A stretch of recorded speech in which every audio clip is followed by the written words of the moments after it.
COVID merupakan hal yang nyata, maka oleh karena itu kita sebagai pendidik kita juga harus mendukung pemerintah bila memang kebijakan pembelajaran harus diubah menjadi pembelajaran jarak jauh.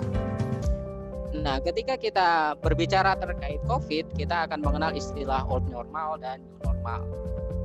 Kalau dulu sebelum COVID, sebagian besar penyelenggaraan pendidikan di Indonesia itu offline, tatap muka di kelas, ya. Siswa dan guru, mahasiswa dan dosen tatap muka langsung menyelenggarakan pembelajaran, baik pembelajaran biologi atau yang lain, hari Senin sampai Jumat atau hari Senin sampai Sabtu. Dan sebagian beberapa institusi sudah mulai mengenalkan pembelajaran online, sudah ada pelatihan-pelatihan. Sebagian yang lain sudah menerapkan penyelenggaraan pembelajaran secara blended atau hybrid.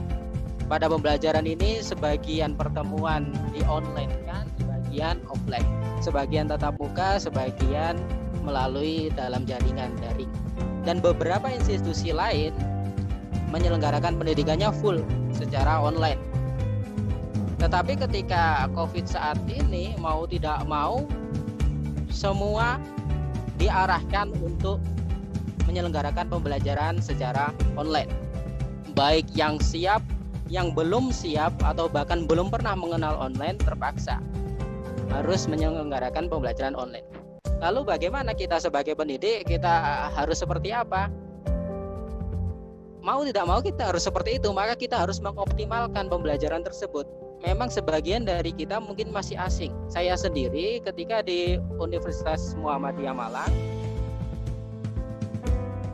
bisa langsung ke next lagi. Nah, di sini. Ya, seperti yang saya katakan tadi, sebagian belum siap sama sekali dan sebagian sudah siap. Namun ketika masa pandemi seperti saat ini semua harus siap, baik yang belum siap maupun sudah sangat siap.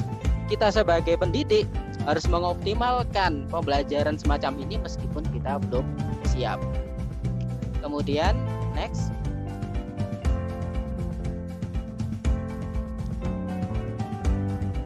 Oke.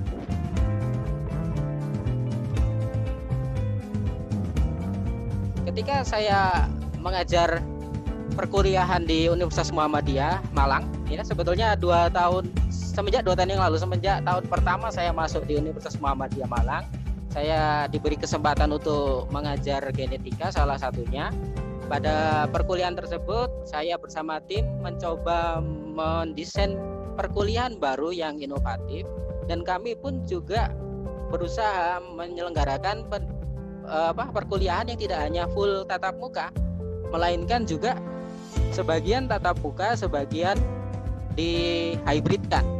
Dan itu sudah 2 tahun kami berusaha seperti itu, karena Prodi juga memiliki rencana seperti itu agar suatu saat kita semua sudah siap. Namun ternyata pada tahun 2020 ini kita tidak ada yang memprediksi ternyata ada COVID, maka semua harus pindah ke pembelajaran online.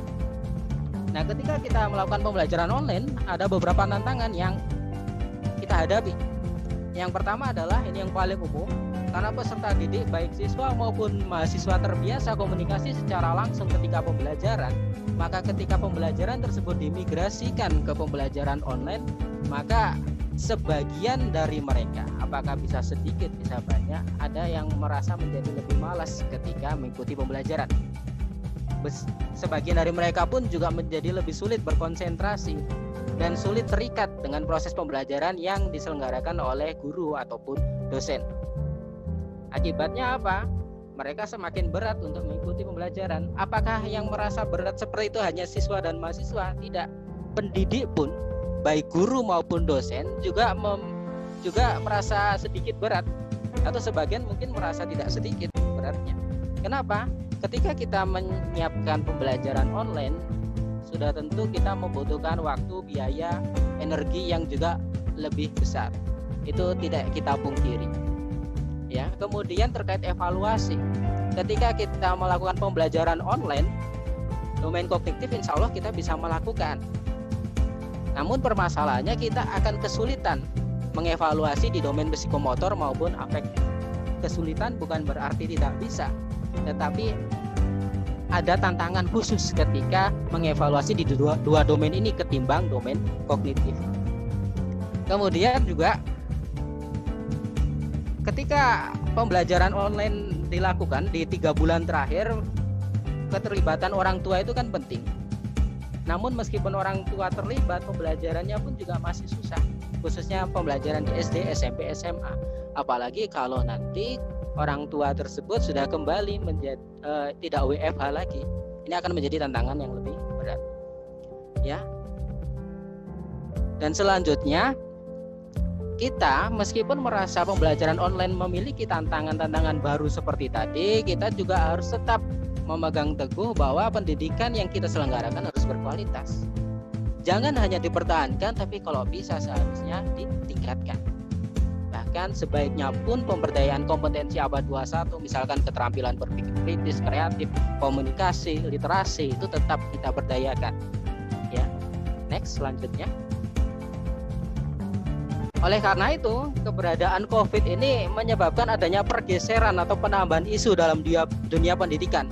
Yang awalnya kita fokus pada tantangan pembelajaran di era abad 21, sekarang banyak wacana, banyak publikasi yang topiknya bergeser menjadi tantangan pembelajaran di era new normal. Selanjutnya. Nah, ini pernah saya sampaikan 3 hari yang lalu ya di Kendari. Kebetulan tanggal 14 Juli kemarin saya juga menjadi narasumber webinar di Kendari. Saya sampaikan di sana, pembelajaran online ini di satu sisi menjadi solusi. Kenapa? Ketika ada COVID, kita tidak bisa berinteraksi langsung dengan peserta didik kita. Solusinya apa? Pembelajaran yang tidak membutuhkan kontak langsung dengan siswa, yaitu pembelajaran online. Tapi di sisi lain, secara bersamaan memunculkan permasalahan-permasalahan baru, tantangan-tantangan baru yang saya sampaikan sebelumnya. Next.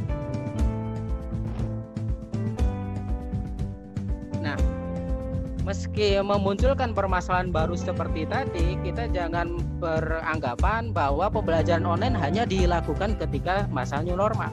Kita anggap pembelajaran online ini juga akan kita lakukan setelah new normal. Ketika kembali benar-benar normal seperti itu, kita tetap melakukan digitalisasi pendidikan.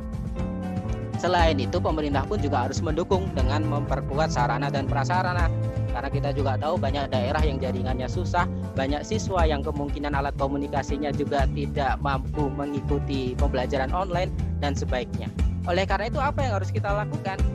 Ya, kita berusaha mencari solusi, mengoptimalkan pembelajaran saat ini, dan kita harap meskipun saat ini belum optimal, nanti bertambahnya waktu pembelajaran online menjadi semakin optimal. Selanjutnya. Nah, ada beberapa pengoptimalan yang menjadi sesuatu yang mungkin bisa menjadi dasar untuk diterapkan di berbagai lingkungan.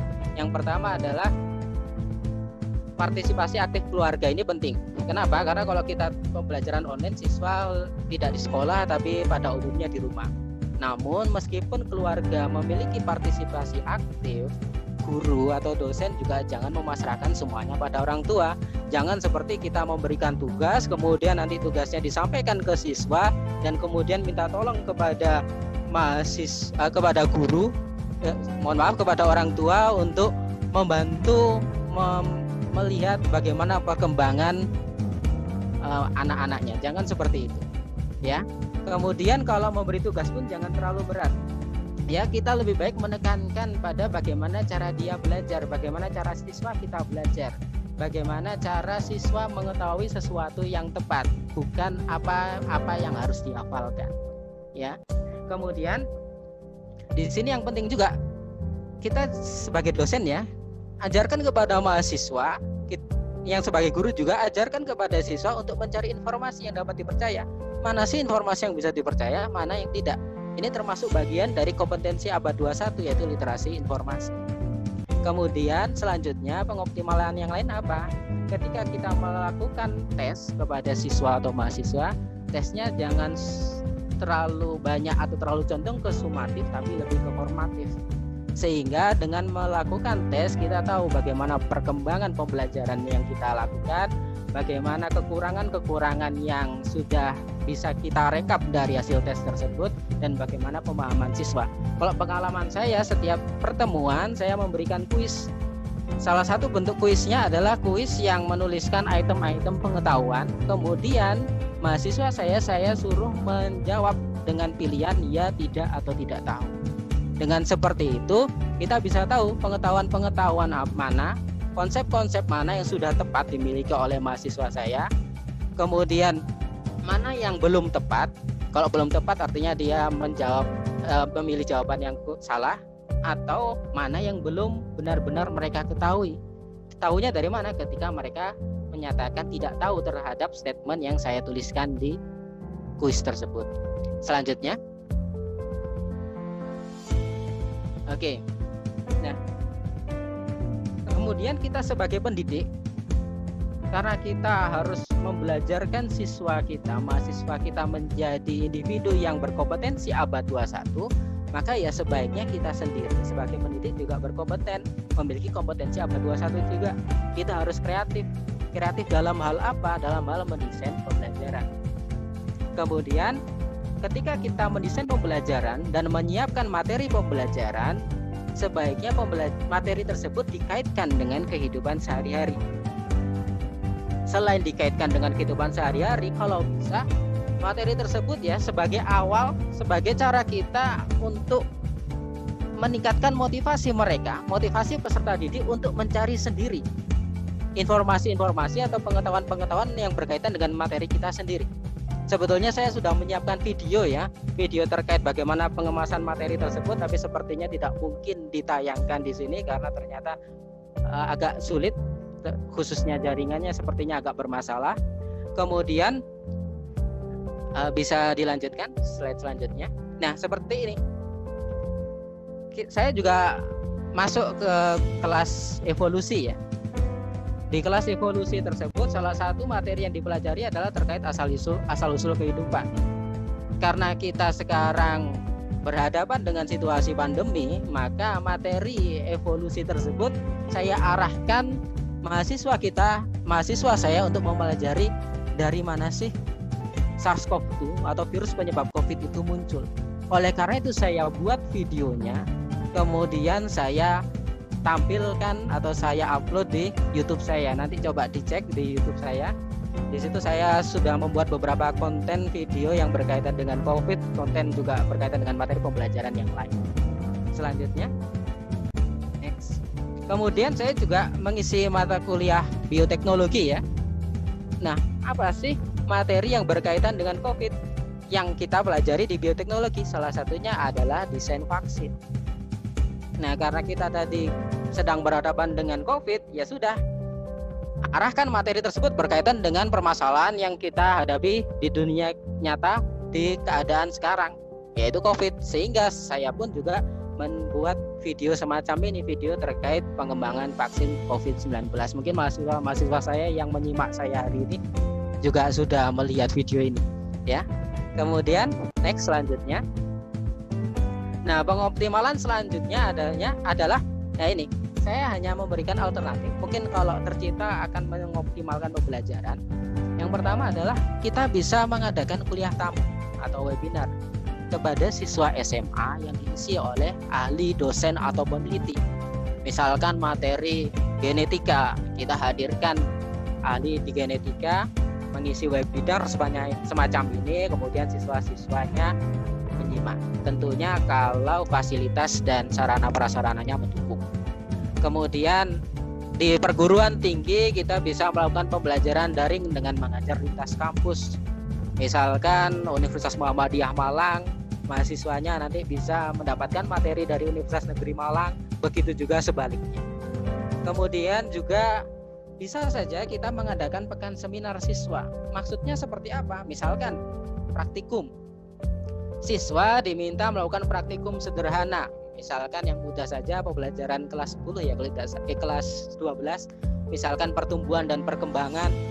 Nah, mereka diinstruksikan melakukan praktikum terkait pertumbuhan dan perkembangan, menumbuhkan misalkan kecambah, divideokan, kemudian nanti video tersebut di-sharekan di kelas di pekan tertentu yang sudah ditentukan. Nah, di situ nanti kita bisa melihat bagaimana keterampilan siswa kita dalam melakukan praktikum atau bahkan mini research yang dia lakukan. Di perguruan tinggi pun mahasiswa bisa diarahkan untuk melakukan proyek mandiri. Nah, saya ketika mengampu mata kuliah genetika, selain ada genetika teori juga ada genetika praktikum. Nah, praktikumnya awalnya adalah di kami melakukan riset terkait pembelahan sel dan keberadaan kromosom pada saat pembelahan tersebut. Karena kemarin tidak mungkin diselenggarakan praktikum secara tatap muka, oleh karena itu diubah desainnya. Diubah seperti apa? Di praktikum genetika kami kemarin saya ubah desainnya menjadi kegiatan mahasiswa dalam menganalisis COVID dari perspektif genetik. Mereka melakukan review dari berbagai artikel, kemudian mereka ubah menjadi sebuah naskah ilmiah. Dari situ mahasiswa saya harapkan bisa mempelajari bagaimana caranya membuat naskah sekaligus mendalami konsep-konsep genetika yang telah dikaitkan dengan SARS-CoV-2. Kemudian seperti yang saya sampaikan tadi di awal di topik yang saya perlihatkan di slide pertama, selain tantangan, saya akan membahas terkait peluang. Peluang apa? Peluang penelitian.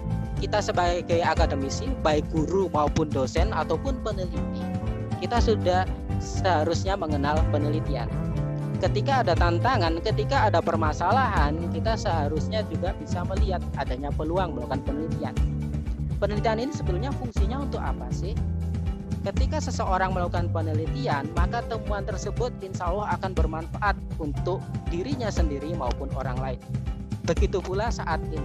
Kita sadar pembelajaran online saat ini belum dikatakan seefektif pembelajaran tatap muka sebelum era COVID. Nah, itu sebagai permasalahan pendidikan. Kita sebagai pendidik bisa menganalisis berkaitan dengan tantangan-tantangan tersebut. Bisa di next ya. Nah, di sini sudah saya sampaikan juga di Kendari kemarin, tapi perlu saya sampaikan di sini juga. Prinsip dasar penelitian itu sederhana, berangkat dari permasalahan. Permasalahannya tadi sudah saya sebutkan beberapa. Kemudian penelitian itu jangan dibayangkan dengan sesuatu atau pekerjaan yang benar-benar kompleks. Kita bisa melakukan penelitian sederhana, namun temuannya menjadi informasi mendasar untuk melakukan penelitian-penelitian besar di kemudian hari. Namun dalam membuat penelitian kita juga harus sadar ada dua hal penting yang tidak boleh kita lupakan. Yang pertama adalah urgensi, kebermanfaatan. Seberapa manfaat sih penelitian ini? Seberapa penting penelitian ini dilakukan? Misalkan tadi ternyata pembelajaran online itu diindikasikan banyak siswa atau banyak mahasiswa yang tidak bisa ikut. Alasannya bermacam-macam. Tapi masih banyak juga guru, dosen, ataupun mungkin pejabat yang tidak menyadari hal tersebut. Nah, bagaimana caranya menyadarkan atau meningkatkan pengetahuan terkait kondisi ini? Ya perlunya adanya penelitian. Kemudian novelty atau kebaruan. Kebaruan itu maksudnya apa? Penelitian kita berbeda dengan penelitian sebelumnya. Kita kenal dengan istilah state of the art, ya. Dan ketika di masa pandemi seperti ini, kebaruan sangat mudah kita temukan. Kenapa? Karena kondisinya juga baru saat ini. Kondisi pembelajaran baru. Ya, next selanjutnya.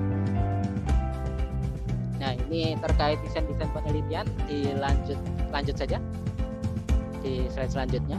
Nah, seperti yang disampaikan di awal, pembelajaran saat ini pembelajaran online. Selain pembelajaran online juga ada pembelajaran hybrid. Penggabungan antara pembelajaran seperti biasanya dengan pembelajaran yang memanfaatkan teknologi. Misalkan digabung antara daring dan luring. Dulu tahun lalu saya pernah diajak penelitian dengan dosen senior saya terkait bagaimana kebermanfaatan hybrid PJBL, pembelajaran hybrid yang menerapkan project based learning. Dan ini alhamdulillah sudah dipublikasikan di Q2. Nah, di sini ternyata pembelajaran hybrid itu juga memberikan manfaat untuk pemberdayaan kompetensi abad 21. Nah, manfaatnya apa penelitian ini? Nah, dengan adanya temuan seperti ini, maka bisa menjadi dasar kita yang akan melakukan pembelajaran online, kita bisa mendesain pembelajaran itu berbasis proyek. Siswa atau mahasiswa dikasih proyeknya sederhana saja. Kemudian nanti ada semacam pekan seminar atau ada kegiatan pekan refleksi. Kemudian nanti kita adakan evaluasi bagaimana ketercapaian kompetensi yang sudah kita rumuskan di awal. Ya, next selanjutnya. Nah, karena kita tidak tahu kondisi saat ini sampai kapan berakhir, maka ya usaha kita adalah mengoptimalkan pembelajaran online. Mahasiswa-mahasiswa sebaiknya pun diarahkan untuk mencari permasalahan terkait penyelenggaraan pembelajaran online sehingga temuan-temuannya bisa menjadi manfaat untuk dunia keilmuan khususnya pendidikan. Selanjutnya, next lagi. Kemudian seperti yang saya sampaikan tadi, penelitian itu tidak harus selalu kompleks. Tadi banyak permasalahan, tapi bukti ilmiahnya masih jarang diungkapkan. Nah, mahasiswa ini juga bisa diarahkan, guru juga bisa bisa melakukan penelitian sederhana untuk mengidentifikasi kesulitan apa saja yang dihadapi oleh siswa atau mahasiswa saat pembelajaran online. Selain bermanfaat untuk dunia kependidikan, ini juga akan bermanfaat juga untuk institusi masing-masing. Karena kita bisa mengidentifikasi apa sih mayoritas kesulitan yang dihadapi oleh peserta didik di sini. Selain itu, temuannya pun bisa menjadi karya tulis yang bisa digunakan oleh guru, mahasiswa untuk tugas akhir, ataupun untuk dosen sebagai penelitian yang dapat dipublikasikan. Lanjut. Kemudian ini juga penting. Kalau kita sudah keluar rumah, ternyata banyak yang belum literasi COVID-nya rendah, kemudian pengetahuannya rendah, kemudian praktik dan sikapnya terkait COVID pun juga rendah. Misalkan penggunaan masker tidak disiplin dan sebagainya.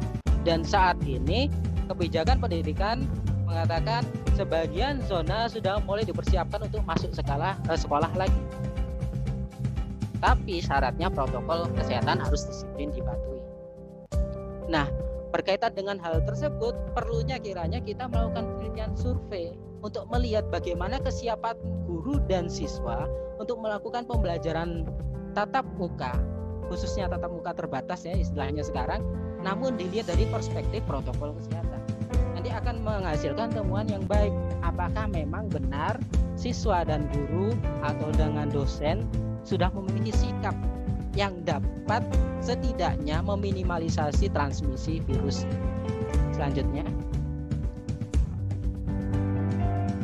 ya ini jadinya kita bisa menggunakan survei KAP, Knowledge, Attitudes, dan Practices untuk melihat kondisi tersebut. Next.